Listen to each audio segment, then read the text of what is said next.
तो हेलो दोस्तों, कैसे हो आप लोग। मैं आशा करता हूँ कि आप सभी लोग बहुत अच्छे होंगे। तो हर दिन की तरह आज भी हम एक स्टोरी देखने वाले हैं। तो चलिए बिना किसी देरी के शुरू करते हैं। एक व्यक्ति सही मायने में ध्यान सीखना चाहता था। वो ध्यान की ऐसी स्थिति चाहता था जहाँ मन, विचार, संदेह उसे छू ना पाए। ऐसा ध्यान सीखने के लिए वो एक गुरु से दूसरे गुरु के पास गया। सबने अपने अपने तरीके बताए, लेकिन इस आदमी को संतुष्टि नहीं हुई। ऐसे कुछ साल बीत गए, व्यक्ति निराश होने लगा। फिर किसी ने कहा, अगर तुम सच में गुरु खोजना चाहते हो, सच में ध्यान सीखना चाहते हो, तो तुम्हें हिमालय जाना पड़ेगा। वहाँ पर एक बाबा है जो तुम्हें मन के पार जाना सिखाएंगे। पर उनका कोई पता नहीं, क्योंकि जब भी उन्हें कोई ढूंढ लेता है तो बाबा अपनी जगह बदल लेते हैं।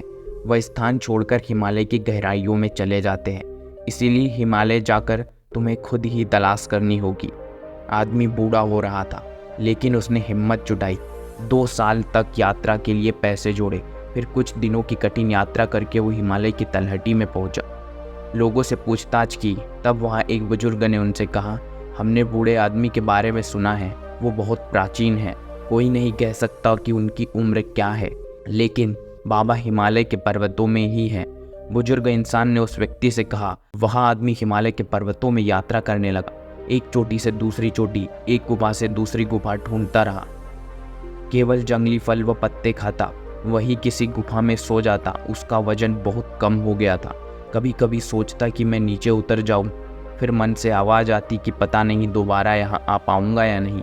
चाहे जान चली जाए, लेकिन मुझे बाबा को खोजना ही है, ध्यान की शांति को जानना ही है।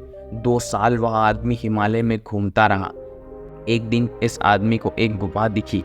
गुफा ऊंचाई पर थी, लेकिन इसके बाहर एक दरवाजा बना हुआ था। जरूर वहाँ कोई रहता होगा। यह सोचकर उस व्यक्ति की आंखें चमक उठ पड़ी।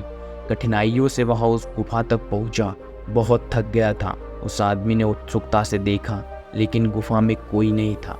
ऐसा लग रहा था कि काफी दिनों से गुफा के अंदर किसी ने कदम ही ना रखा हो। आदमी थककर चूर था।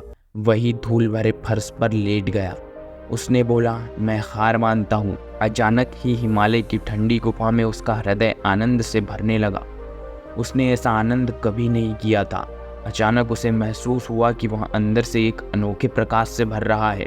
सभी विचार गायब हो गए। अचानक उसका व्यक्तित्व परिवर्तित हो गया, और यह सब बिना किसी कारण के हुआ। उसने कुछ भी नहीं किया था, और फिर से उसे महसूस हुआ कि कोई उसके ऊपर झुक रहा है। उसने अपनी आंखें खोली और देखा कि एक बहुत बहुत बूढ़ा बाबा उसे एकटक देख रहा था। बाबा ने मुस्कुराते हुए कहा, तो तुम आ गए, क्या तुम मुझसे कुछ पूछना चाहते हो?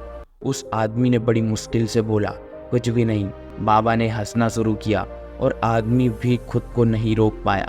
पूरी घाटी उन्मत्त हंसी से गूंज उठी। जब दोनों शांत हुए तो बाबा ने कहा, तो अब तुम जान गए कि ध्यान क्या है? और उस आदमी ने बोला, हाँ। आदमी जानता था कि आवाज़ उसके मन से नहीं, बल्कि अस्तित्व के गहरे कोने से आई थी। जब उस आदमी ने हार मानी, तब मन ने, उसके अहंकार ने हार मानी। लक्ष्य और प्रयास, दृश्य और दृष्टा दोनों गायब हो गए। उस पल वह आदमी पहले जैसा नहीं रहा। उसने अस्तित्व के शून्य को छू लिया।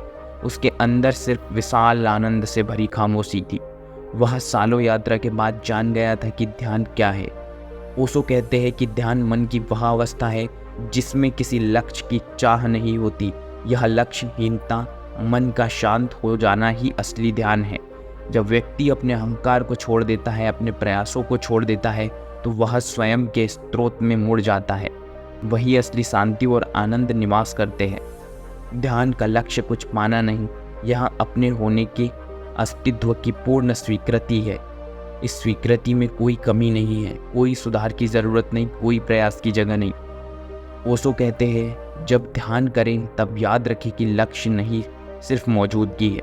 त्याग में ही पूर्णता है, शांत होने में ही जीत है, और तभी उस पल आपको भी स्वयं की गहराई का अनुभव होगा, जिसका वर्णन शब्दों में नहीं किया जा सकता। ओशो कहते हैं कि लोग मुझसे पूछते हैं कि ध्यान कैसे लगाएं।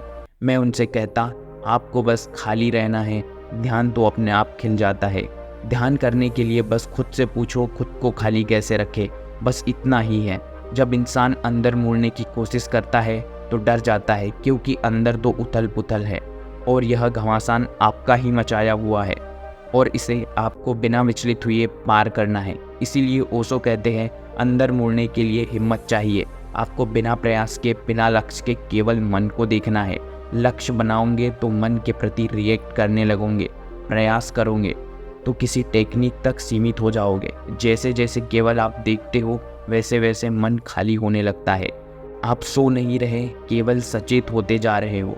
आप पूरी तरह अलर्ट हो, लेकिन कोई रिएक्शन नहीं है। इस तरह जब मन पूरी तरह खाली होता है, तब आपको पता चल जाता है आपका स्वभाव ही ध्यान है, आपका अस्तित्व ही आनंद और शांति है। तो दोस्तों, ये थी आज की एक स्टोरी। तो अगर स्टोरी आपको अच्छी लगी हो तो वीडियो को लाइक करें, चैनल को सब्सक्राइब करें और वीडियो को ज़्यादा से ज़्यादा शेयर करें। मिलते हैं नेक्स्ट वीडियो में नेक्स्ट स्टोरी के साथ। तब तक के लिए धन्यवाद।